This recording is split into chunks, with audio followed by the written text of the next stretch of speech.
Happy holidays, everyone, and Merry Christmas, and welcome back to Fabled Lands. And let's just continue where we left off with Hauki last time. And speaking of last time, this is probably going to be the last episode that I do of this game. I'm just starting to grow a little bit weary of it, to say the least, especially with the bad luck that poor Hauki here has had. Let's go to the Endless Plains. The Endless Plains are the breadbasket of Golnir, a vast rolling expanse of fields that gleam in summer-like quilts of gold. Pretty whitewashed villages nestled beside lazy streams. The farms are filled with plump livestock. Danger is unknown to the inhabitants of this idyllic landscape. When you are ready, you head on towards fresh pastures. Yeah, I don't think we're going to the Tower of Despair. Maybe go to the waterfall. You come to a pool at the bottom of a waterfall. Here, a fine spray hangs in the air like sparkling mist. The longer you look at it, the more you imagine you can see dancing figures outlined in the mist. Above the roar of the waterfall, you seem to hear soft voices calling out to you. It feels a bit like sirens. Not gonna lie. Sure.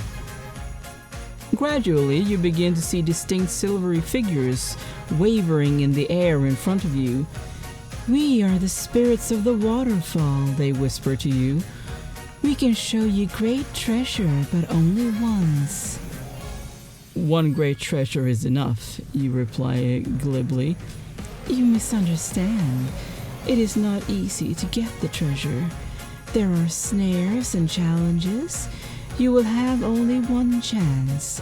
If you have not seen and decoded the plaque, you can only rely on luck." Enigmatic, what will you decide? Honestly, I don't want him to die just yet, and I don't think that his luck is all that great.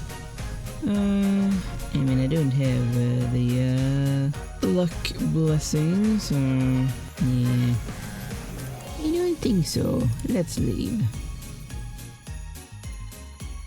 I do not want to go to the Forsaken Forest because I know that there are bad people there. Although the Haunted Hills don't sound good either. Maybe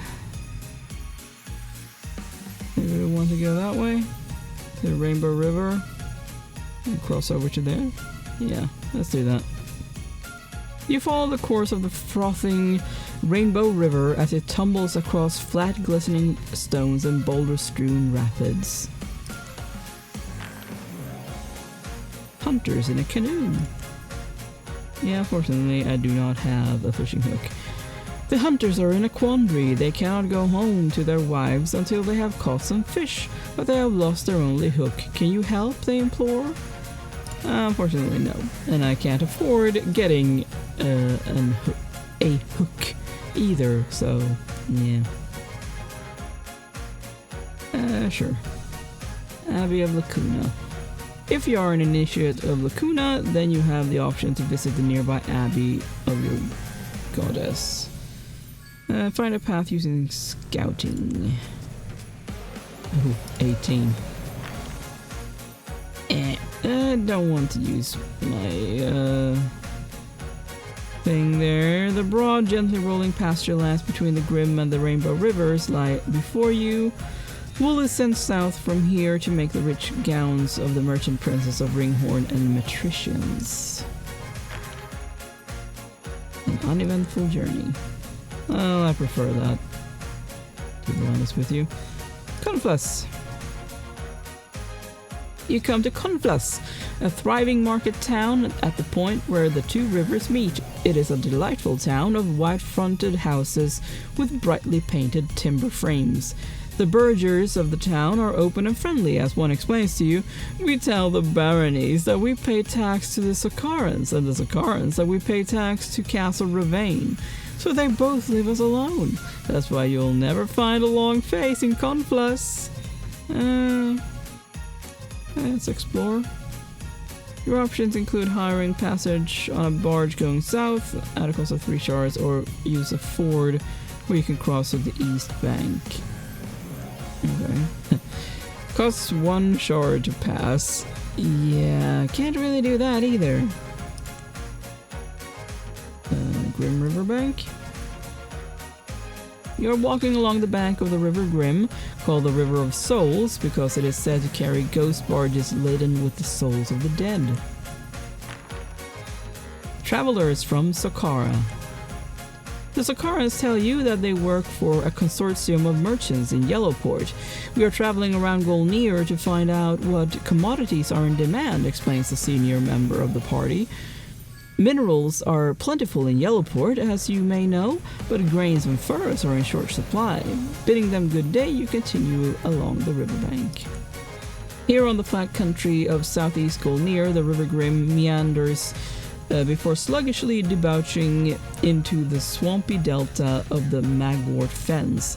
Lush cornfields are on one side, the surging river on the other. You reach a point where it is possible to ford the river across a causeway of ancient weathered stones. Yeah, cross to the east bank. You are on the east bank of the River Grim, a great powerful river which rushes past towards the sea. You can travel to Golnir from here. A water sprite curses you. Lose a blessing. Okay. A water sprite curses you, and I lost my sanctity blessing. Well, let's go to the river mouth. You are traveling across flatlands. The Grim River splits into a delta here, spilling its waters into the sea. Long sandy beaches stretch out to sea. A curious find. You find an ink sac washed up on the shore. You can only wonder where it came from or of what use it could be to you. Okay. Let's go to Marlock City. Marlock City is a huge sprawling metropolis enclosed in a fortified wall said to have been built 1,000 years ago by the ancient Shadar Empire. It is the capital city of Sokara. Marlock City was once known as Sokar until General Grieve Marlock led the army in bloody revolt against the old king, Corin VII, and had him executed. The general renamed the city after himself. It is now a crime to call it Sokar. The general lives in the old king's palace and calls himself the Protector General of all Sokara. Whereas the old king was corrupt, the general rules with a fist of iron. Some people like the new regime, others are royalists, still loyal to Nergan, the heir to the throne, who has gone into hiding somewhere. Yeah, we met him. Outside the city gates hang the bodies of many dead people. Labels around their necks read, "Rebels executed by the state for the good of the people." "You'd best behave yourself if you don't want to end up like one of them," grates a guardsman, nodding towards the swinging corpses as you pass through the great eagle-headed gates of Marlock City. And there's boats if we want to leave by sea. Anyone with a quest, maybe? The Temple of Sig, maybe. The capital city of Sokara has 3 large temples nesting at different locations on its street. In addition, it has the one-of-a-kind House of Priests, which functions as the administration of the polytheistic religion of Sokara and Golnir. The Temple of Sig the Cunning, patron of vagabonds, troubadours, lovers, thieves, and rogues, is a ramshackle warehouse in the poor quarter. Inside, however, there is so much wealth it makes you gasp. The idol of Sig, as saturnine, two-faced young human of indeterminate sex, is covered in gems.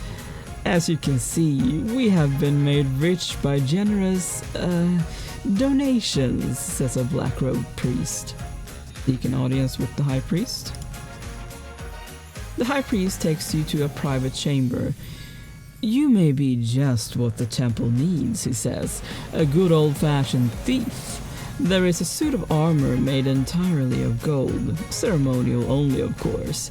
Nevertheless, we would like to have it donated to us." "I see," you reply. "And where is the armor?" Well, that's the tricky part. It's in the Temple of Turnai in Karambaru. In fact, it's worn by the idol of Turnai himself in the temple. Can you bring us the gold chainmail of Turnai? In return, we will instruct you in the roguish arts. I mean, I can accept it, but probably not gonna do it. I'm betting we will end up, killed or something along the way. You accept the High Priest's mission. And we don't have any money, so...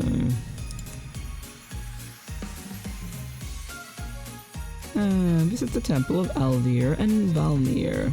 The Temple of Alvir and Valmir, divine rulers of the House of the Sea, is right on the teeming harbor of Marlock City.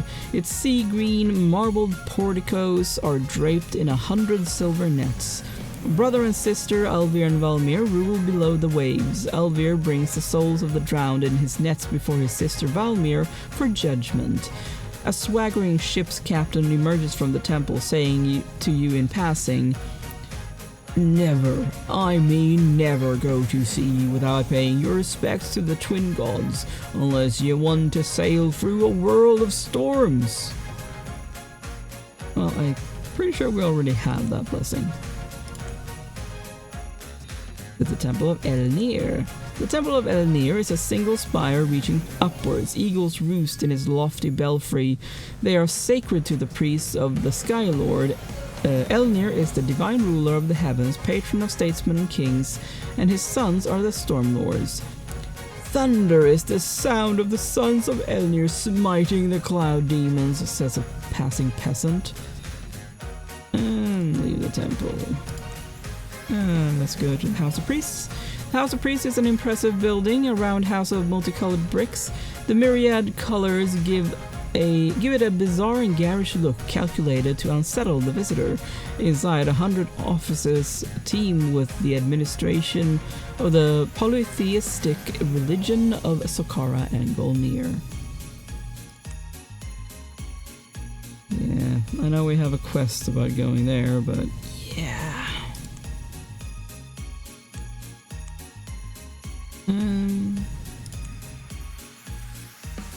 Hey, I do have that. Withdraw. I'm done investing. At least I have something on me now.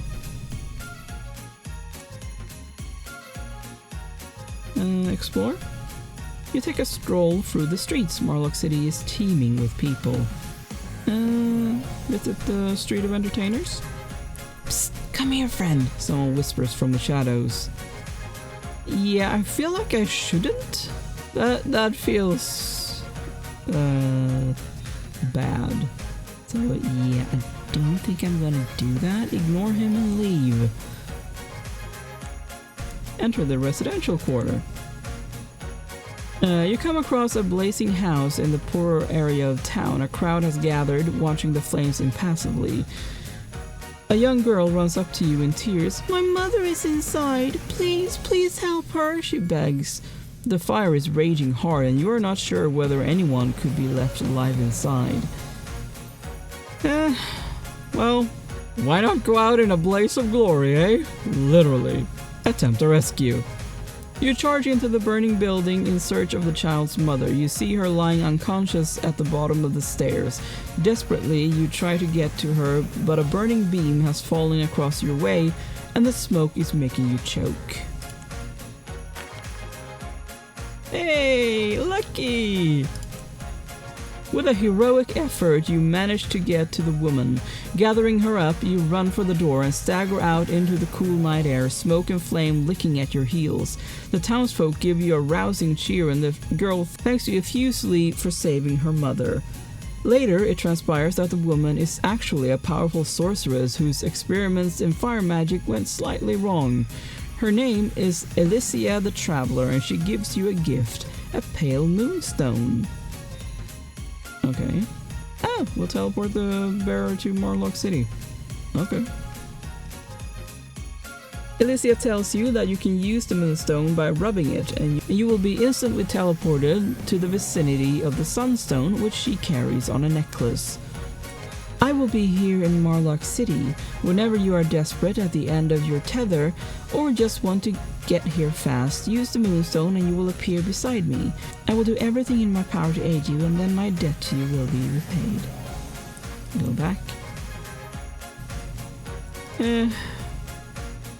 Sure, explore the barracks area. 3 drunken army officers accost you on the street. So, what have we here? Sneers one of them drunkenly. Out of the way, you stinking dog, says another, shoving you in the chest. Stay out of the way. You decide that discretion would be the better part of valor in this case, and step aside. The officers laugh contemptuously and swagger past. Nothing else happens tonight. Well, do I still have the thievery? I do have the thievery blessing. Okay. Just thought I'd check. I mean, I don't really want to try to do that one, because I mean I'm not going to make it. Don't really know what to do now. Leave? I suppose we could do that.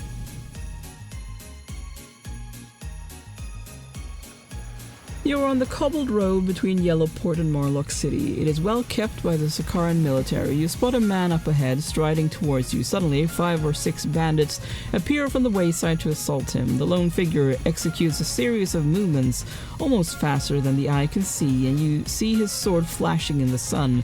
Moments later, the bandits are all lying dead or dying around him. You stop to compliment him on his swordsmanship. The man, a grizzled veteran of many campaigns, regards you with steely grey eyes and says, I have learned much of the arts of war in my time, it is true. Impressed by his skill and demeanor, you venture to ask him to teach you some of these arts. He looks you up and down with a critical eye. Nice. He seems to see something he approves of, because he says, perhaps, but first you must prove yourself. There is a knight, a man of great evil. He is known as the Black Dragon Knight. Defeat him in battle, and I will teach you. Bring me back his black dragon shield as proof of your valor. With that, he turns and walks away. But how will I find him? And then how will I find you? You cry. Would you have me kill him for you as well? He asks over his shoulder. As for the second, ask for me in the Blue Griffin Tavern in Karambaru. My name is Yanrit the Sun. Let's examine the runes.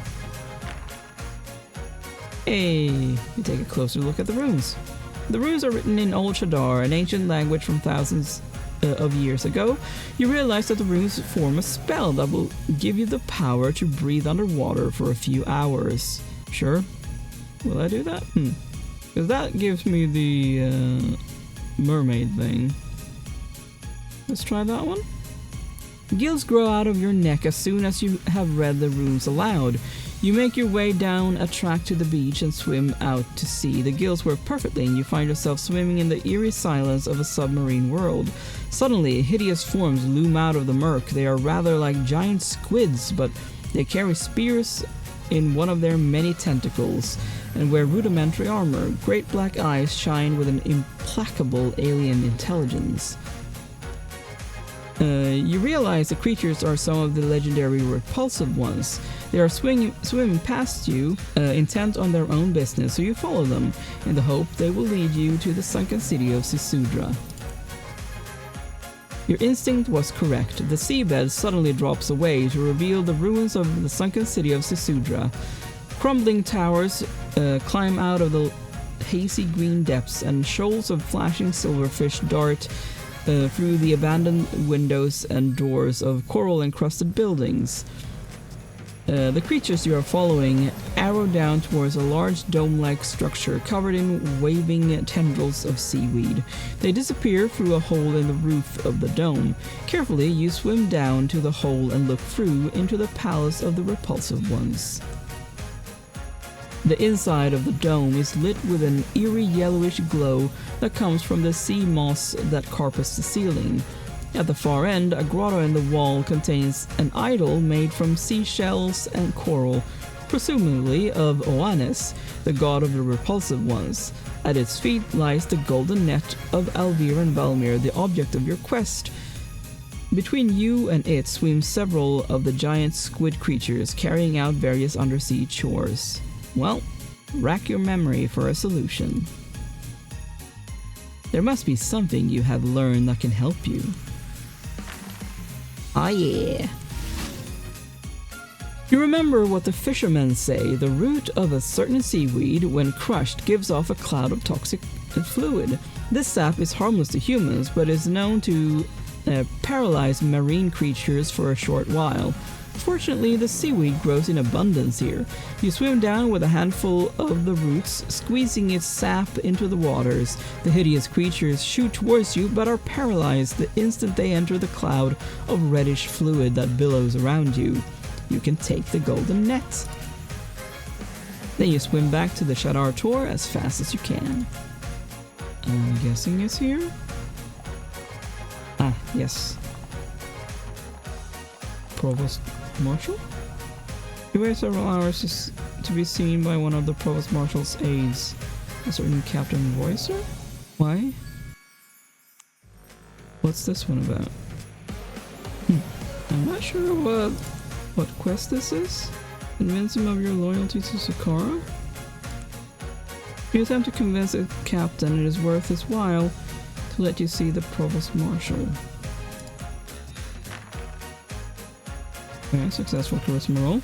Captain Roycer is impressed with your claims of loyalty to Sakara and decides you could be useful to the Provost Marshal. The Provost Marshal is a rich and powerful man, cunning and capable.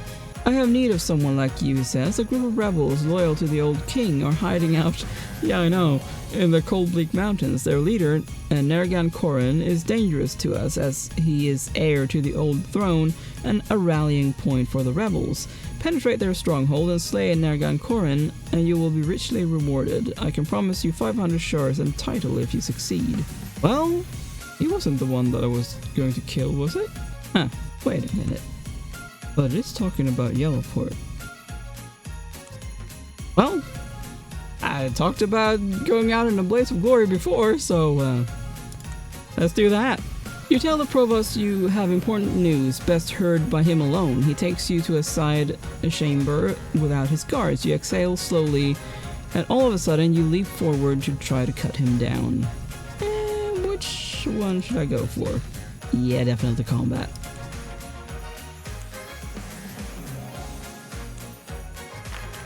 Oh boy. Yeah? Phew! Successful combat roll. Oh boy. You cut him down. Hurriedly, you flee the palace. The cry goes up throughout the palace. Murder! Assassin! And the hunt is on for you. You will need all of your skill to get out of the palace alive. Oh boy. Woohoo! Lucky! You hide in the kitchen pantry and then, disguised as a kitchen scullion, sneak out unnoticed. The skill and daring of your exploit will be forever remembered. Long live the rightful king! Yeah, now it's doing that. Here we go. Talk to the high priest. The priests of Alvir and Valmir are overjoyed that you have returned the golden net. The high priest rewards you with 100 shards and a magic weapon, a rune-engraved trident. Thank you. I believe that is better than what I have.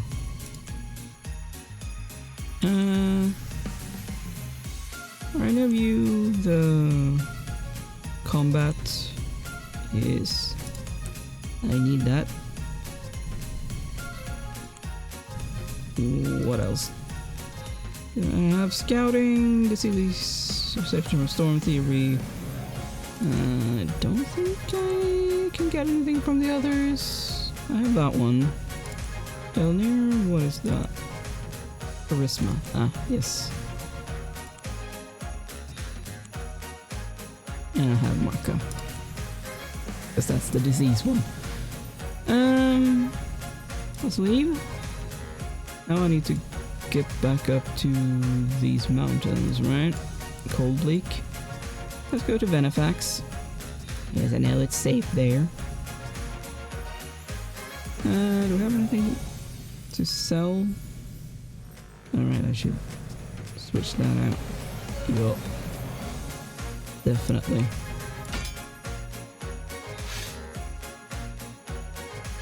You don't have better armor. No, you don't. Okay. But I could always buy more arrows.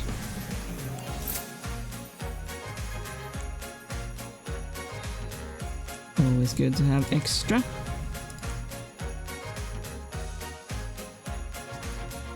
Eastern Road.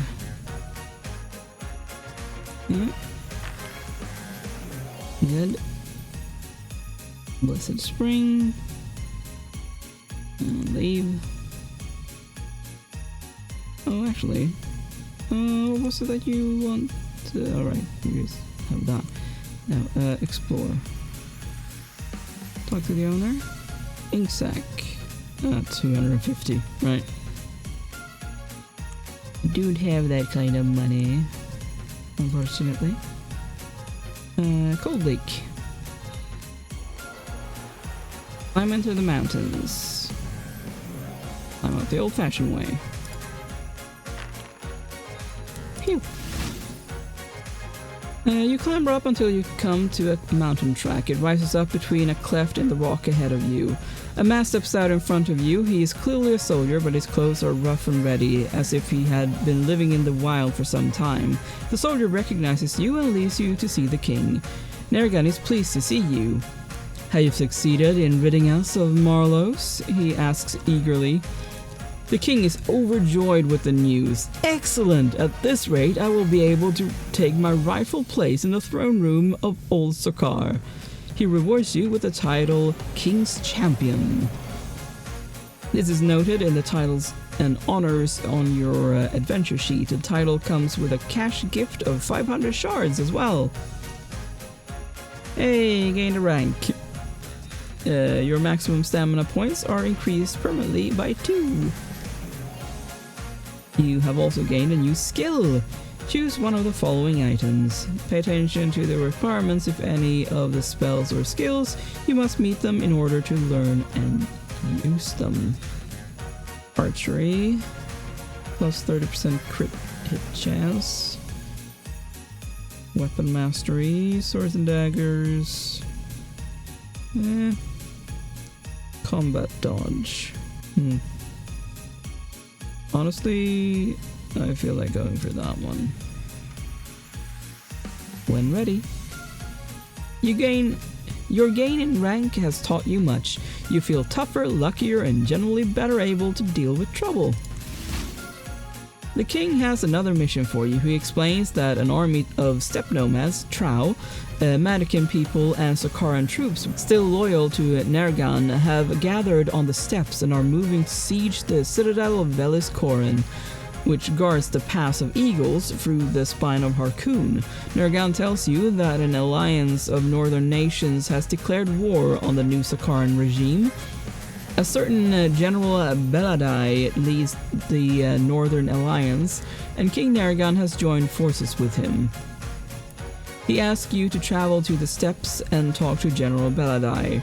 An adventurer like yourself might be able to steal into the citadel and bring about its downfall from within, or some such. If the citadel falls, we will have Sokara at our mercy. Well, I mean, I will accept, but I don't think I'm going to be doing it. Whatever. Leave.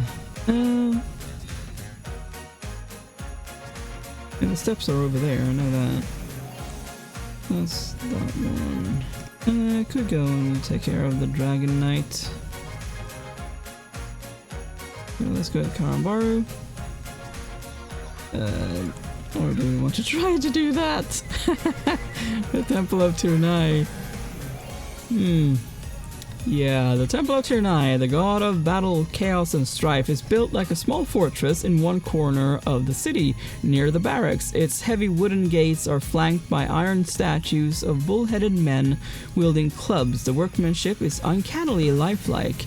Inside, the god is represented by a stone idol of a jaguar-headed warrior. A beautiful suit of gold chainmail adorns the idol. Out of curiosity,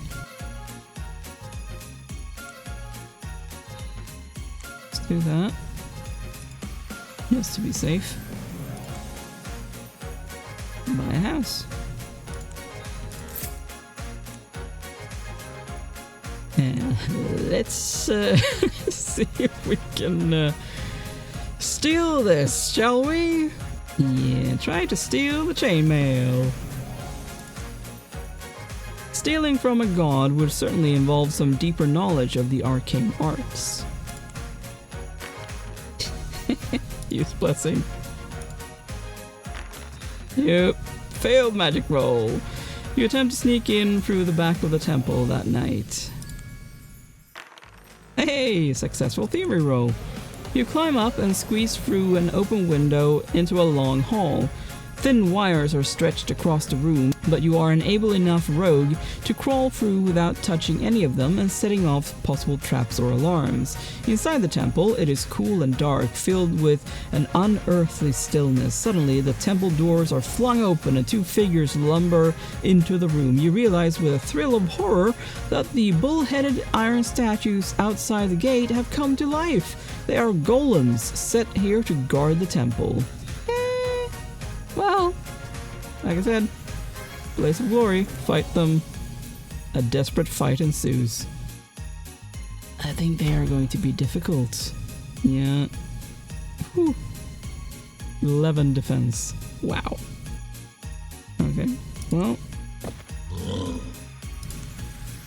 Yeah, sure. Well, at least I did damage. Yeah, let's do that. Oh, wow. Yeah, this is not gonna go well, is it? Definitely not. Ouch. Although... actually, fine! Thanks to that trident. With the golems out of the way, you can get on with business. You reach forward to strip the armor off the idol of Tiernai. Use a blessing. That was worse.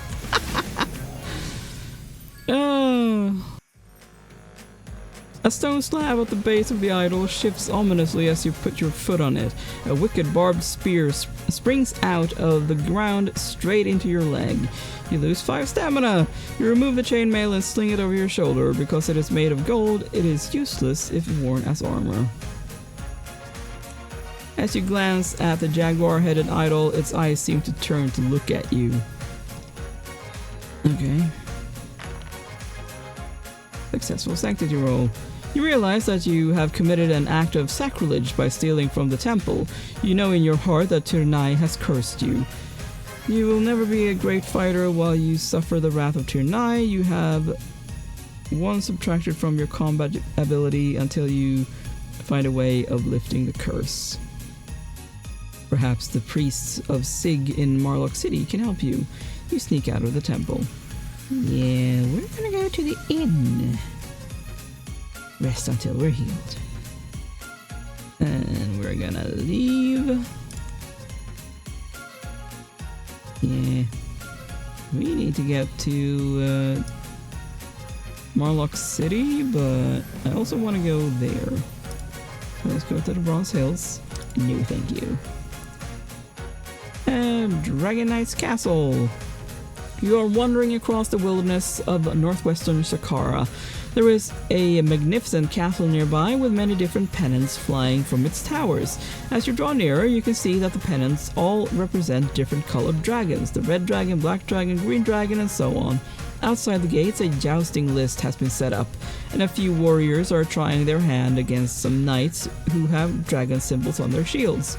A knight in full plate armor rides up and says, "Welcome to the castle of the Dragon Knights. It is our custom to joust against all who would come here, for a wager, of course." He explains that you must bet the weapon and the suit of armor that you will use for the joust. If you lose, you forfeit the weapon and armor.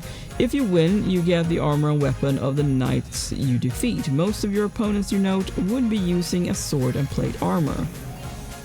Seek the Black Dragon Knight. You're looking for the Black Dragon Knight on a quest that was set for you by Janrit the Sun. You ask the knights if he is here. "The Black Dragon Knight? Yes, he is," replies one of them, "but he fights only to the death. There is no wager save the greatest of all for him, that is to say, life itself." Fight the Black Dragon Knight. The Black Dragon Knight comes out to meet you. His armor is of black steel, and you think you can see glowing red eyes through the slits in his full-face helm. You must fight him. Oh, let's see how this goes. I mean, he's not as bad as the golems, so should be fine. Let's do that.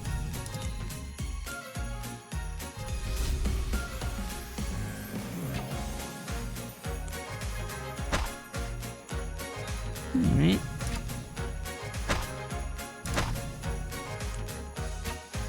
Very nice. My bear didn't even die. The other knights are amazed by your skill, and they seem quite pleased that the Black Dragon Knight is dead. "He was an evil man," says the Green Dragon Knight. You take the Black Dragon Shield. As you watch, the rest of your opponent's body dissolves into a foul-smelling smoke, armor and all. You leave the castle. Well, I guess we're gonna make our way back to Karambaru and hand that in. Leave. And we go here. Ask the Innkeeper by Janrit the Sun. You ask the Innkeeper by Janrit the Sun. He looks at you oddly, clearly unsettled by your question. Some say he is the son of a mortal woman and the god Tirnai, but he has not been here for some time. Suddenly he stops and stares in amazement at the corner of the tavern. You turn to look, and there, hunched over a stoop of ale, is Janrit the Sun. He greets you. Give him the Black Dragon Shield. You hand him the Black Dragon Shield. You are indeed worthy, he says. And will you teach me your fighting arts, you ask? You have already learned all I can teach you, he says. You realize that what he says is true. Your defeat of the Black Dragon Knight has taught you much. You gain 1 combat permanently. You look up, but Janrit the Sun has gone. Leave. Now we're gonna go back to Marlock City.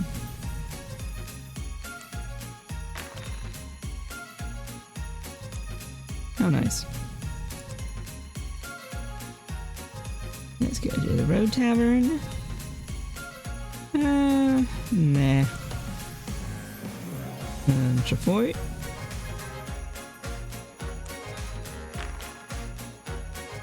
Find a sword. Another one. Leave.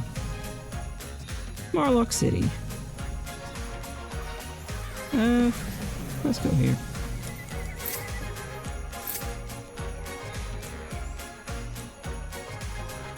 Visit the Temple of Sig. Seek an audience with the High Priest. "By the larcenous one," exclaims the High Priest joyfully, "you are indeed an accomplished rogue." The High Priest teaches you secret knowledge of Sig, the god of deception. You get 300 shard reward and knowledge. Gain 1 thievery permanently. You tell the High Priest about the curse of Tirnai. "Ah, I see. Well, you have to appease the god. You need a weapon, which you can buy in most markets, or acquire by some other means. Throw the weapon into the holy waters at the village of Blessed Springs and ask for his forgiveness." And I just sold my swords. Honestly. I mean, not that I really think that there's much point in this, since I'm not really going to be doing much more here, but let's do that. Let's sell that. And let's leave. And let's make our way to the Blessed Springs.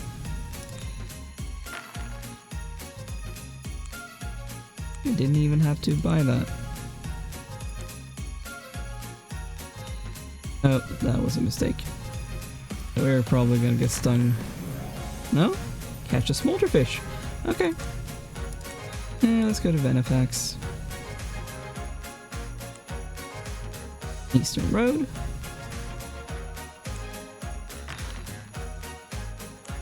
Good. And let's go to the Blessed Springs. Explore the Holy Waters. Yep, paid 35 shards and enter. Yeah, you remember what you were told. To lift the curse, you have to throw a weapon into the waters. Note that you will throw your currently active equipped weapon. Ew. No. We are not doing that. I'm glad I read that.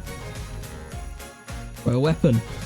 Yes, you throw your weapon, muttering a prayer for forgiveness to the gods. The weapon soars through the air. It turns and catches the sunlight, sparkling like a flashing star before sinking beneath the waters with barely a splash. No ripples appear. Your heart feels uplifted and the curse is no more. You find a wide pool of bubbling electric blue waters. Bathe in the waters. Might as well. While I'm there, you know? But yeah. That is it for this video and this playthrough. Thank you so much for watching. Make sure to leave a like and subscribe, and I will see you next time. Bye!